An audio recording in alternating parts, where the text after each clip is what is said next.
Kitchen में वाले काम हर पाकिस्तानी घर में ऑलमोस्ट सेम होते हैं। बस थोड़ा सा अंदाज और थोड़ा स्टाइल जो है ना, बस वही उसमें डिफरेंस होता है, जिसकी वजह से वो काम, स्पेस, टाइम और क्या होता है कि बहुत ज़्यादा एनर्जी जो है ना वो सेविंग हो जाती है। अगर हम कुछ आइडियाज़ को फॉलो करके करें ना, तो आप यकीन करें आप लोगों की बहुत एनर्जी उसमें सेव भी हो जाएगी, आपके पास टाइम भी बचेगा।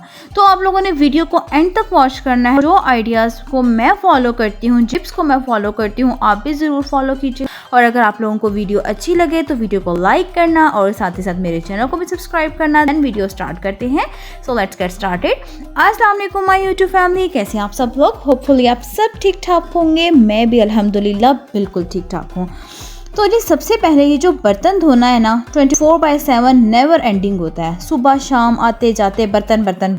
अगर मुझे किसी काम से ना एलर्जी है ना, मतलब कि मुझे पसंद नहीं है, वो है डिश वॉशिंग। मुझे ना मौत ही पड़ जाती है अगर 2 कप भी मुझे धोने पड़ जाएं।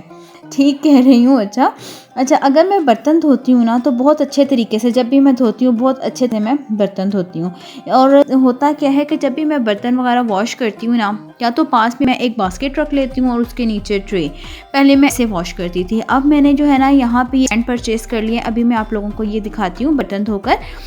मैं क्या करती हूँ, जितने बर्तन होते हैं साथ यहाँ वॉश कर लेती हूँ और घंटे के बाद जो है ना, जब वो अच्छे से ड्राई हो जाते हैं, फिर मैं उनको उनकी जगह पे रख देती हूँ। और यहाँ पे ये वाला स्टैंड है जो मैंने लगाया हुआ है, ऊपर सारी प्लेट्स हैं, नीचे देगची कप्स वगैरह मैं वॉश करके इधर रख देती हूँ। और होता है कि जब भी मैं बर्तन वगैरह वॉश कर लेती हूँ ना, जो पानी होता है इसके नीचे ट्रे है, सेम इसी के अंदर चला जाता है। नीचे जो है ना बहुत ज़्यादा पानी भी नहीं होता है और मुझे बहुत ज़्यादा आसानी हो जाती है बर्तन धोने में और बर्तनों को सुखाने। तो फाइनली यहाँ पे मुझे घंटे बाद जो है ना, फिर मैं इनको इनकी जगह पे रख देती हूँ। और देन डेली जब मैं रात के टाइम बर्तन वगैरह वॉश कर चुकी होती हूँ और घंटे बाद बर्तन समेट चुकी होती हूँ, फिर अभी तक के मैं हमेशा क्या करती हूँ, इसकी ट्रे को लाजमी क्लीन करके सोती हूँ। यहाँ पे ये देख सकते हैं इसकी ट्रे कितनी ज़्यादा जो थी ना वो गंदी हो चुकी थी। ऑलमोस्ट जो आपको यहाँ पे ऊपर इसके ऊपर नज़र आ रहे होंगे ना, ये मतलब पता नहीं मेरे बच्चों ने इसके ऊपर किया है। जब हमने गिफ्ट किया तभी जो है ना, ये मेरे पास काफ़ी पुराना स्टैंड है, तो ये बच्चों ने शायद इसके कुछ किया है, तो पता नहीं, लेकिन मैं इसको डेली वॉश करती हूँ। और क्या होता है कि इस तरह का मैंने सिंक वाला वाइपर छोटा रखा हुआ है और यहाँ पे मैं अच्छे से वाइपर लगा कर ना और ट्रे में लगा देती हूँ। यकीन इतनी बेस्ट रहती है ना। अगर आप लोग बर्तनों का जो बास्केट होती है वो यूज़ करते हैं तो वो भी बेस्ट है, नहीं तो आप इस तरह स्टैंड जो है ना बर्तनों का वो परचेज कर सकते हैं। देन नेक्स्ट बारी आ जाती है चावलों की। जब भी चावल बनाते हो ना, ऑलमोस्ट हर किसी के वीक में एक दफ़ा तो लाजमी चावल बनते हैं।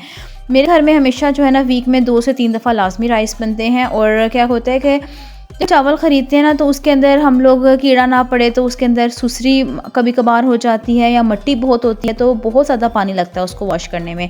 मैं हमेशा क्या करती हूँ, जब भी मैंने करने होते हैं ना चावल बनाने होते हैं, तो मैं इस तरह से उनको रख लेती हूँ। तो जितनी मिट्टी होती है ना, सुसरी होती है, वो इस तरह से रुमाल के ऊपर आ जाती है और जाके मैं इसको किसी भी गमले वगैरह में झाड़ देती हूँ। और फिर जो है चावल को वॉश करने में इतना ज़्यादा पानी भी नहीं लगता। देन फिर नेक्स्ट आ जाती है कि मैं जो फॉलो करती हूँ, जब भी मैं राइस बनाती हूँ ना, नॉर्मल राइस होते हैं, इतनी अच्छी क्वालिटी नहीं, मतलब नॉर्मल क्वालिटी है चावलों की, लेकिन क्या होता है कि इनको मैं अच्छी क्वालिटी में कैसे कन्वर्ट करती हूँ कि मैं हमेशा चावल बनाते हैं इसके अंदर 4 से 5 दाने लाजमी टाटरी के डालती हूँ। इससे ये होता है कि कभी भी चावल मेरा गुल्त नहीं होता, मतलब मिक्स होता, नरम नहीं होता, हमेशा खड़ा खड़ा रहता है। अगली जो मैं टिप फॉलो करती हूँ, यहाँ पे ना सर्दियों में मैं काफ़ी सारा जो गुड़ होता है ना वो मंगवा कर रख लेती हूँ और हमेशा एयर टाइट जार में उसको डाल के उसको मैं अपने फ्रिज में रखती हूँ। और क्योंकि चाय के गुड़ वाली चाय बहुत मज़े की लगती है। उसके अलावा गुड़ चावल मुझे बहुत पसंद है। आप लोगों को भी पसंद है तो मुझे कमेंट बॉक्स में लाजमी बताना, ठीक है। तो यहाँ पे जो है ना इस तरह से मैं गुड़ इसके अंदर डाल के इसको मैं हमेशा एयर टाइट जार में रखती हूँ ताकि इसके अंदर नमी ना आए और ये इसमें ख़राब ना हो। इस तरह से मैं फ्रिज में रख देती हूँ। और कभी कभार क्या होता है, जब हमने चाय में डालना होता है या फिर ज़रूरत होती है ना गुड़ की, तो गुड़ को तोड़ना बहुत मुश्किल होता है। तो इसके लिए मैं हमेशा एक टिप फॉलो करती हूँ कि थोड़ा सा गुड़ जितना मुझे ज़रूरत हो ना, तो उसको लिए मैं हमेशा क्या करती हूँ, एक प्लेट में लेके इसको माइक्रोवेव में 30 सेकेंड के लिए मैं इसको रख देती हूँ। जब थोड़ा सा क्या होता है, थोड़ा सॉफ्ट हो जाता है और फिर तोड़ने में बहुत ज़्यादा इसको आसानी होती है। तो जब भी गुड़ का इस्तेमाल करना हो, मैं इसको माइक्रोवेव में रख देती हूँ और 30 सेकेंड्स के लिए, और फिर मैं इसको इजीली यूज़ कर लेती हूँ जितना मुझे चाहिए होता है वो। देन और जो नेक्स्ट टिप को मैं फॉलो करती हूँ, रात को सोने से पहले जो भी मतलब सालन बना हो, जैसे आज मैंने बनाई थी मछली की दाल और साथ ही साथ मैंने बनाया था फ़िश वाला सालन। तो मेरी हैबिट है कि मतलब पूरा दिन मतलब खा लिया ना, खाना तो मेरे घर सुबह बनता है, तो फिर जो खा लिया उसके बाद जो बच जाता है ना, तो हमेशा मेरी हैबिट रही है कि मैं उसको किसी छोटे बर्तन में निकाल कर रखती हूँ। तो यहाँ पे मैंने दाल भी निकाली थी छोटे बर्तन में, और देचकियाँ जितनी होती हैं ना वो रात को ही मैं खाली करके धोकर उनको अच्छे से ड्राई करके फिर मैं समेट के सोती हूँ। आपको यकीन करें इतनी स्ट्रेस फ्री रूटीन होती है, सुबह उठ के बिल्कुल भी किचन गंदा नहीं होता, नीट एंड क्लीन बनता है, नाश्ता खाने को भी किचन में आके दिल करता है। और क्या होता है कि सबसे बड़ी बात होती है कि आपको मेंटली स्ट्रेस नहीं होता कि सुबह उठ के खाली करने हैं, धोने हैं। तो इस वजह से ना सबसे बड़ी बात कि जब भी मैं देचकियाँ खाली करती हूँ ना, तो इस तरह से का यूज़ करती हूँ लाजमी, क्योंकि इससे क्या होता है देचकी जो होती है ना वो अच्छे से क्लीन हो जाती है, कोई भी सालन देचकी के अंदर लगा नहीं रहता। इसी तरह मैंने दाल को भी इसी से देचकी को मैंने क्लीन कर लिया था। और इस तरह से जो है ना, आजकल तो सर्दी है तो मैं खाना बाहर ही रखती हूँ, फ्रिज में नहीं। इस तरीके से समेट कर फिर मैं इनको सोती हूँ।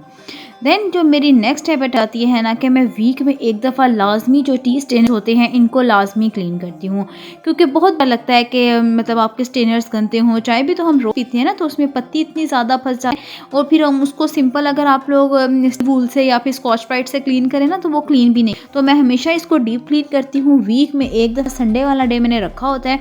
करती क्या हूँ, पैन में पानी ले लेती हूँ, उसके अंदर डाल देती हूँ लेमन, और छिलका भी उसी के अंदर डाल देती हूँ। ये ना इतनी जल्दी चिकनाहट को ख़त्म करता है लेमन जो होता है। उसके अलावा मीठा सोडा डाल देती हूँ। मीठे सोडे से ये होता है जो इसके अंदर साइड्स पे कॉर्नर्स पे पत्ती फंसी हुई होती है ना, वो बहुत ज़्यादा सॉफ्ट हो जाती है और इजीली क्लीन हो जाती है। ये डालने के बाद जो है ना, मैं इसके अंदर टी स्टेनर्स डाल के, कोई भी डिश वॉशर जो आप इस्तेमाल करते हैं आप वो डाल दीजिएगा। मैं सिंपल यही डाल देती हूँ और स्टेनर्स को डाल के इसको 15 मिनट तक आती रहती हूँ। यकीन करें इतने अच्छे से ये क्लीन हो जाती है ना। और थोड़ा सा इसके अंदर आप लोग सिर्फ भी 2 चम्मच ऐड कर लीजिएगा। फिर इसके बाद क्या होता है, कोई भी एक्स्ट्रा टीथ ब्रश लेकर ना, मैंने ये एक टीथ ब्रश रखा हुआ है इसकी क्लीनिंग के लिए। देन मैं इसको इस तरीके से क्लीन करती हूँ, बहुत अच्छे से क्लीन हो जाती है, बिल्कुल हो जाती है। ये मेरे पास काफ़ी टाइम नहीं है, इसी तरह से जो है ना मैं इनको बड़े एहतियात से इस्तेमाल करती हूँ। फिर जब आप लोग किसी भी चीज़ ना बहुत एहतियात से यूज़ करते हैं ना, तो बाहर उस चीज़ को ख़रीदने की ज़रूरत नहीं पड़ती और चीज़ ख़राब भी नहीं होती। तो देन इस तरह से जो है ना मैं इसको क्लीन कर लेती हूँ।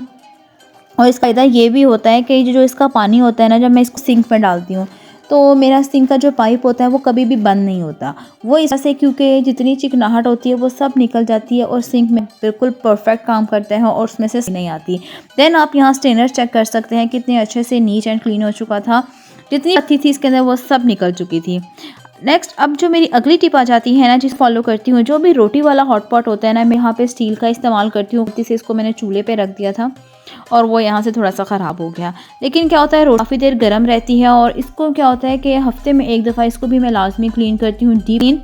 वो ऐसे कि इस तरह से कोई पेपर ले लें, टिश्यू ले लें, वो इस जैसे मैं इसके अंदर डाल देती हूँ, थोड़ा सा पानी डाल के, नमक और सिरका डाल।